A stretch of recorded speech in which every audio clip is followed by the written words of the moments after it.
Hello everyone. Why America won World War II?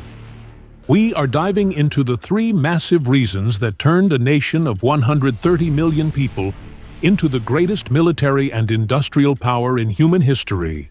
From the factories of Detroit to the deserts of New Mexico, from the beaches of Normandy to the islands of the Pacific, this is the story of how America crushed Nazi Germany and Imperial Japan. Reason number one, the arsenal of democracy. America didn't just fight World War II, it built it. When Japan attacked Pearl Harbor on December 7, 1941, the United States was not ready for war. Its army had 174,000 men. Its air force flew outdated planes. Its navy lost 8 battleships in one morning. But America had one thing no other country had: the greatest industrial machine the world had ever seen. And when it woke up, the Axis powers never stood a chance. President Franklin D. Roosevelt didn't just declare war on Japan. He declared total war on the American economy. In his 1942 State of the Union address, he set goals that made generals and economists laugh. 60,000 aircraft in 1942, 125,000 in 1943, 45,000 tanks, 20,000 anti-aircraft guns, 6 million tons of merchant shipping in 1942, 10 million in 1943. Congress was stunned the War Production Board was created, and Donald Nelson, a former Sears executive, was given absolute power over every factory, farm, and mine in America. The conversion began immediately.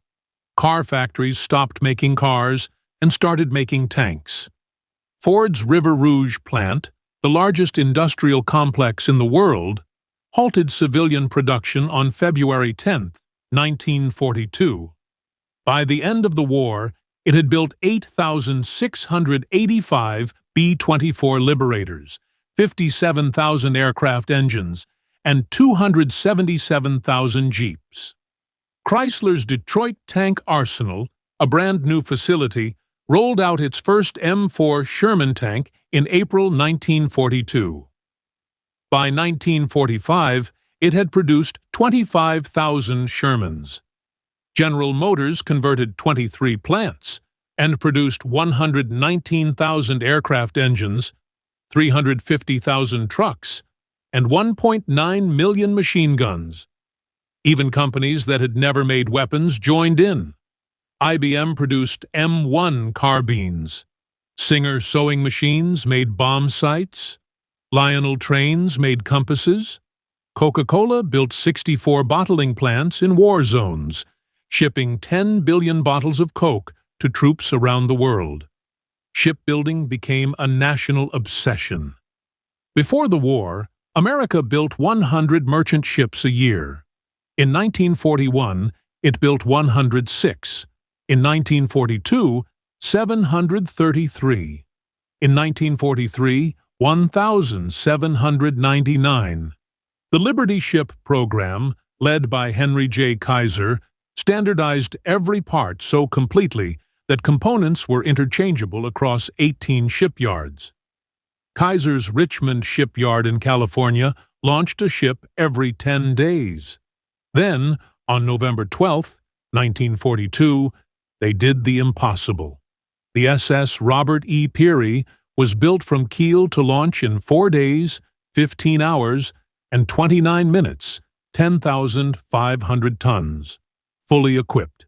Welders worked in 8-hour shifts, sleeping in trailers on site. Electricians ran cables while the paint was still wet. It was not just fast. It was a message to the world.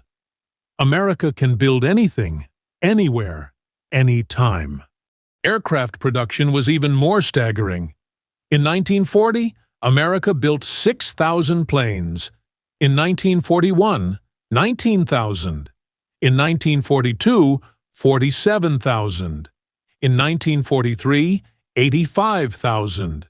In 1944, 96,318 total, 297,000 aircraft.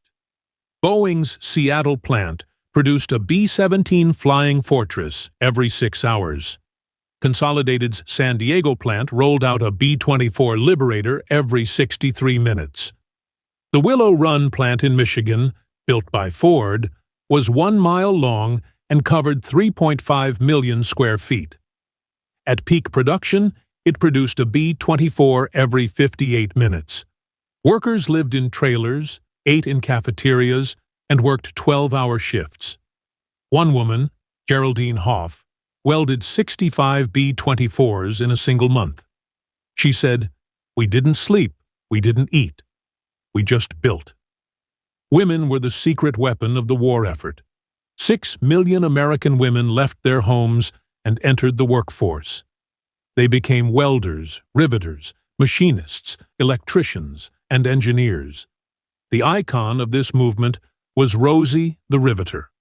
Norman Rockwell painted her for the Saturday Evening Post, a strong woman with a flexed arm, a lunchbox in her lap, and a rivet gun on her knee. J. Howard Miller's "We Can Do It" poster hung in every factory. In aircraft plants, women made up 40% of the workforce. At Douglas Aircraft in California, it was 65%. They earned 60 cents an hour, less than men, but had lower absenteeism and higher productivity. One foreman said, "Give me a woman any day. She doesn't drink, doesn't complain, and gets the job done." African Americans also broke barriers during the war. A. Philip Randolph, leader of the Brotherhood of Sleeping Car Porters, planned a march on Washington in June 1941. 100,000 black workers were ready to shut down the Capitol. Roosevelt responded with Executive Order 8802, banning discrimination in defense industries. Over 1 million black workers joined the war effort. They worked in shipyards, steel mills, and munitions plants. Dory Miller, a black mess attendant at Pearl Harbor, manned a machine gun during the attack and shot down 4 Japanese planes. He became the first black sailor to receive the Navy Cross. The numbers from 1940 to 1945 are mind-blowing. America produced 297,000 aircraft, 86,000 tanks and self-propelled guns, 12,000 warships, 2,710 Liberty ships, 41 billion rounds of ammunition, 2.4 million military trucks, 6.5 million rifles, 634,000 jeeps, 100 aircraft carriers, and 8 million tons of explosives. Germany, at its peak in 1944, produced 40,000 planes and 19,000 tanks. By then, 70% of its factories were destroyed by Allied bombing. Japan produced 76,000 planes total, most of them wooden and underpowered. By 1945, it had no oil, no steel, and no aluminum.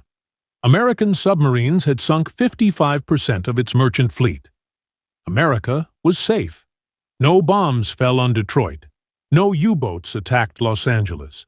Raw materials flowed in from Canada, Brazil, Mexico, and Australia. The United States controlled 80% of the world's oil, 50% of its coal, and 60% of its steel capacity. It was safe, rich, and relentless. The Lend-Lease program sent $50.1 billion in aid to America's allies, over $800 billion in today's money to the Soviet Union, 400,000 trucks, 14,000 aircraft, 13,000 tanks, 4.5 million tons of food, 35,000 radios, and 1.5 million blankets. Without American trucks, the Red Army would have been walking to Berlin, to Britain. 27,000 tanks, 38,000 planes, and 4.5 million tons of spam.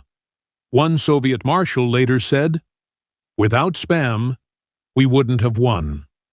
By 1944, American production outstripped the entire Axis by a ratio of 3-to-1. It was not a war. It was a rout. Reason number 1. The arsenal of democracy. Reason number 2. Scientific and technological supremacy. If industry was America's muscle, science was its brain. World War II was the first war in history where technology didn't just support the fight, it decided the outcome. And America didn't just participate in the technology race, it dominated it. The story begins with fear. In 1938, German physicists Otto Hahn and Fritz Strassmann split the uranium atom in a laboratory in Berlin. The implications were terrifying. If harnessed, nuclear fission could create a bomb 1,000 times more powerful than anything before. Word reached America through refugee scientists. Leo Szilard, a Hungarian physicist, convinced Albert Einstein to write a letter to President Roosevelt. Delivered in October 1939, the letter warned, this new phenomenon would lead to the construction of bombs of a new type. Roosevelt read it and said, this requires action. The Manhattan Project was born. It would become the largest scientific project in human history. 130,000 people worked on it. It cost $2 billion, $30 billion in today's money. It operated across 30 sites in the United States and Canada. General Leslie Groves, a no-nonsense engineer, ran logistics and security. J. Robert Oppenheimer, a brilliant but troubled physicist, led the scientific effort at Los Alamos, New Mexico, a secret town in the desert where geniuses lived in barracks and argued over blackboards. The challenges were immense. Uranium-235, the isotope needed for a bomb, made up only 0.7% of natural uranium. Separating it required factories the size of cities. Oak Ridge, Tennessee, built the K-25 gaseous diffusion plant, the largest building in the world at the time, covering 44 acres. Hanford, Washington, built nuclear reactors to breed plutonium. Security was absolute. Workers knew only their specific task. Mail was censored. Phones were tapped. Even Vice President Harry Truman didn't know about the project until he became president in April 1945. The science was brutal. A plutonium bomb required implosion. Conventional explosives shaped into lenses that compressed the core to critical mass. The lenses had to be accurate to 1/10,000th of an inch.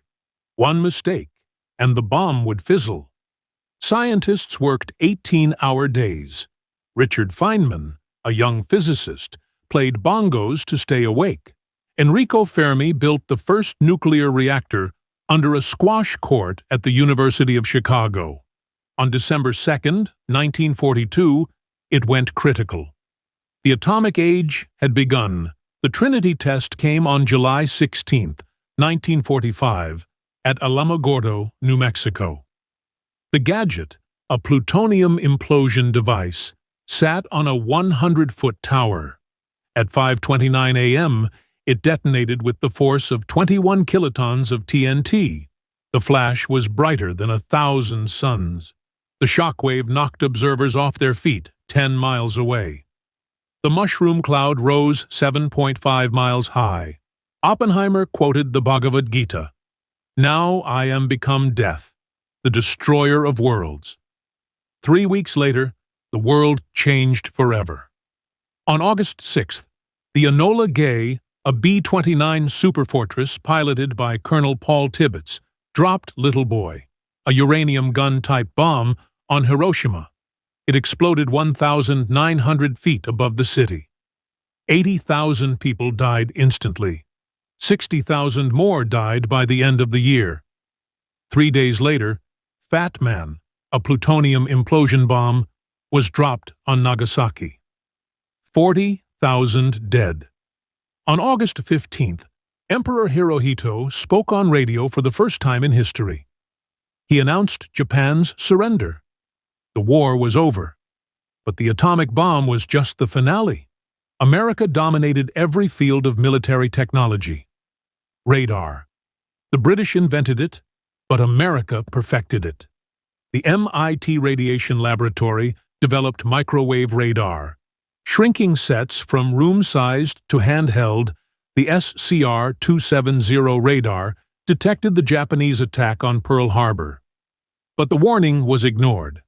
By 1944, every U.S. ship, plane, and tank had radar. The proximity fuse, a tiny radar in an artillery shell, detonated 50 feet from the target. Introduced in 1943, it shot down 80% of Hitler's V-1 buzz bombs over London. At the Battle of the Bulge, it turned German panzers into scrap metal, code-breaking. The British cracked the German Enigma code. America cracked Japan's Purple Cipher. The U.S. Army's Signal Intelligence Service, led by William Friedman, built analog computers to decrypt messages. By 1941, they were reading Japanese diplomatic traffic. This intelligence was gold at the Battle of Midway in June 1942. Admiral Chester Nimitz knew exactly where Admiral Yamamoto would strike. U.S. dive bombers caught Japanese carriers with their decks full of planes. In 6 minutes, 3 carriers were burning. Japan lost 4 carriers, 248 planes, and 3,000 men. America lost 1 carrier, 150 planes, and 300 men. The Pacific turned. Aviation. The P-51 Mustang, with its Rolls-Royce Merlin engine, had a 1,600-mile range. It escorted B-17 bombers to Berlin and back, shooting down 5,000 Luftwaffe planes. The B-29 Superfortress flew 3,500 miles, carried 20,000 pounds of bombs, and had pressurized cabins. On March 9, 1945, 334 B-29s firebombed Tokyo. 100,000 people died in one night. Medicine. Penicillin, discovered in 1928, was mass-produced in 1943 at Peoria Labs. By D-Day, every soldier carried sulfa powder, and penicillin infection deaths dropped from 20% to 1%.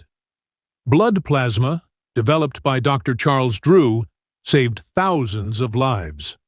Logistics. The Jeep, 640,000 built, went anywhere. The WW2 amphibious truck swam the beaches of Normandy. The C-47 Skytrain dropped paratroopers and supplies. The Mulberry Harbor, a portable port, supplied the invasion force after D-Day Germany had wonder weapons. The Me-262 jet fighter, the V-2 rocket. But they came too late, and in too few numbers. Japan had the Zero fighter. Fast, but with no armor and no self-sealing fuel tanks, America didn't just invent. It produced. Reason number 2. Scientific and technological supremacy. Reason number 3. Strategic leadership and allied coordination. You can have all the tanks and bombs in the world, but without a plan, you lose. America didn't just fight the war, it led it. The strategy began with Roosevelt's vision. Europe first. Japan attacked America, but Hitler was the greater threat. 70% of U.S. resources went to the Atlantic, 30% to the Pacific. This was agreed at the Arcadia Conference in December 1941. The Big Three, Roosevelt, Churchill, and Stalin, met repeatedly. Casablanca in 1943. Unconditional surrender. Tehran in 1943. D-Day planned Yalta in 1945.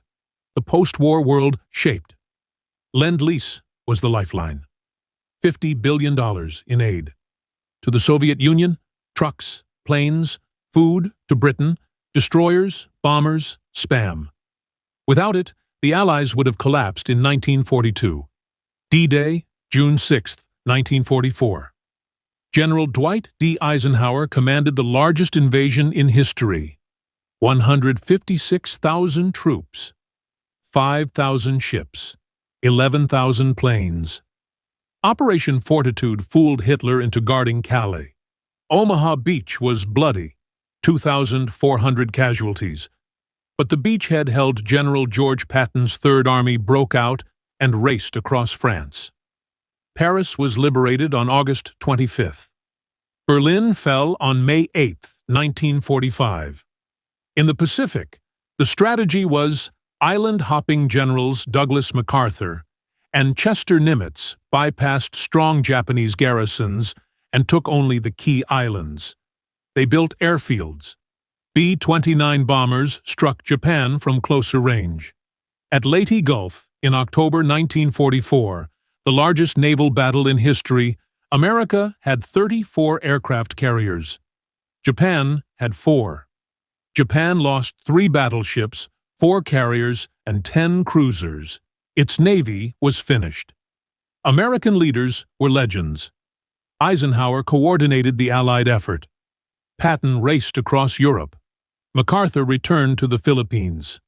Nimitz strangled Japan's supply lines with submarines. The Axis made fatal mistakes. Hitler invaded the Soviet Union and lost 4 million men. He declared war on America for no reason.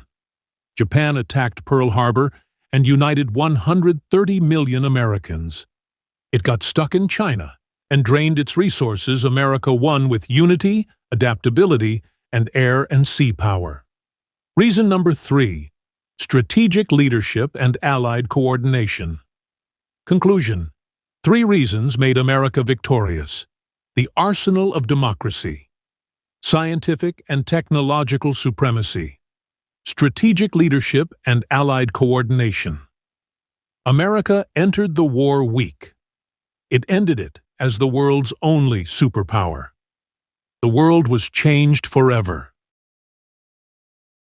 Now it's your turn.